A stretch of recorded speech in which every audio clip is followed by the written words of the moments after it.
He beat Crow Cop. Yep. I don't want to talk shit. Congo's like my big bro, but I was real proud of him to beat Crow Cop because Crow Cop is dangerous, man, with those leg kicks, those head kicks. Every kick. Yeah, he's one of the hardest kickers ever. There's a picture of him when he fought Heath Herring. Did you ever see that fight? Oh, yeah, he kicked him in the body? He kicked him in the body, and his body is like, his shin is like halfway into his body. It's a horrible picture. And especially it's that left one, which is, he said right kick hospital, left kick cemetery. Yeah. Yeah. Crow Cop is the fuck. Look at that. Oh, my God. Oh, that's Josh Barnett. That's yeah, that was a good one. That's one. Look at that other one down there. Oh. Who is that? Is that Sean O'Malley? Yeah. Oh, my God. Look at that kick. Who did he kick there? Good Lord. Good Lord. That is liver all day. I mean, that is deep in the liver. That's crazy. That's it. The upper left-hand corner. That's the one. Oh, yeah. Look at that. I mean, that shin is a perfect body kick. Wow. That's deep into the body. The first time I met Crow Cop was when I fought K1. Pride sent me to K1 because it was like my last fight of my contract. They thought I was going to get knocked the fuck out and renegotiate for less money. And I didn't expect for Crow Cop to like me. They put us in a locker room together. He was over there playing cards and stuff.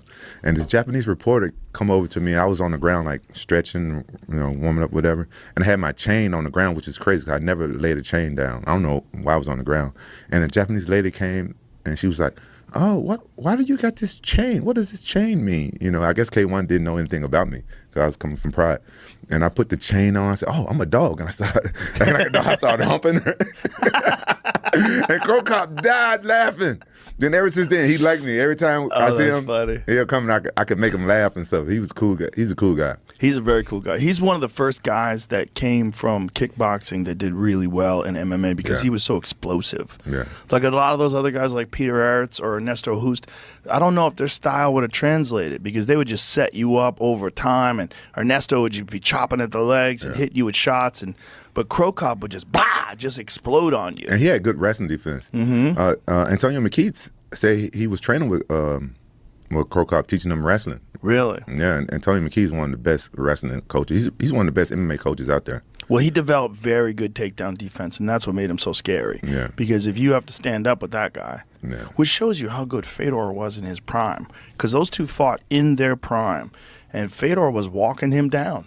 Yeah. Stand-up. And the stand-up, I mean, that was primarily a stand-up fight. Fedor gives no fucks. He was a wild dude, man. Now even though he beat my ass, he's still one of my favorite fighters. Yeah, one of mine as well. Yeah. I think, when you look at the great heavyweights of all time, it's so hard to say like who's the greatest of all time, but you got to have him in the conversation. Yeah, I wish he would have came to the UFC though. I wish they would have got close, got real close. They had some meetings, but apparently the people that Fedor had running with him, the people that were running his business were, they wanted a lot.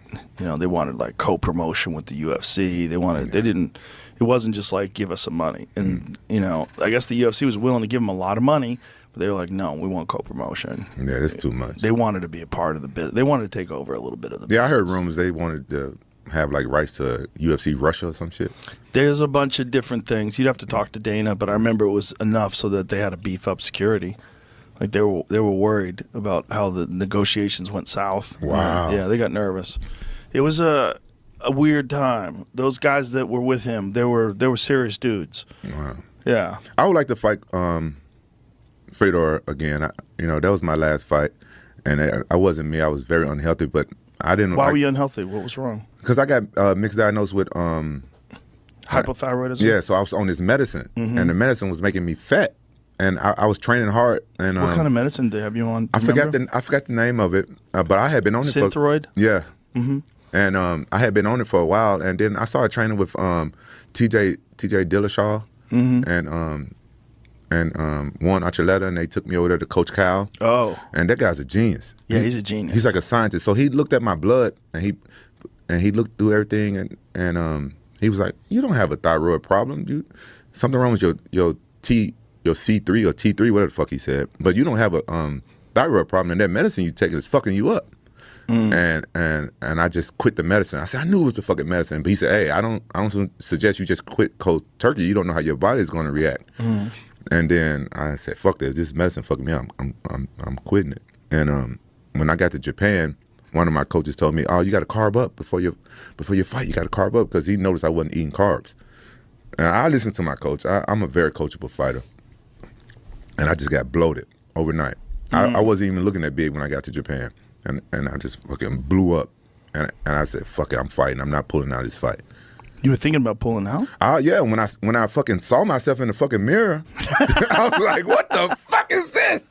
That's when you thought about pulling out? Really? Yeah, because I was fighting. Because I trained hard. I noticed I wasn't losing weight for the fight, but I was heavyweight. I always want to get my weight down, look good, but I got down under 265, and I was training really hard. People thought I didn't train. People thought I threw the fight, and I was training hard. It's the hardest I ever trained, but I wasn't doing a whole lot of sparring and shit though, because when I was training with Coach Kyle, that was the hardest training I ever did, and it's so hard that you have to take the rest of the day off and the next morning. Because it's like, so it's heavy cardio, right? Yeah, it's crazy. We were throwing 100-pound medicine balls at each other. 100-pound? 100-pound while we was balancing on a Boshu ball. Jesus Christ. With TJ Dillashaw and Juan Archuleta. I don't know if you know Juan Archuleta. Yeah, sure. You know how small that guy is? Yeah. They got that.